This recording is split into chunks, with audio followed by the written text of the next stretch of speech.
Hello, welcome to Do It Yourself channel.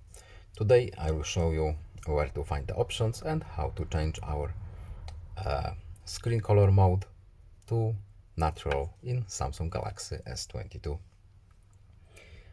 So we need to go to settings first, then under display we have our screen mode.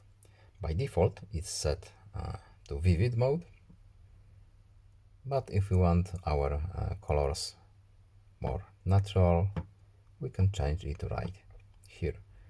I hope it's visible on your screens. Let's leave it as natural.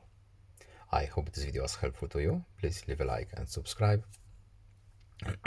Have a nice day and see you in the next video. Goodbye.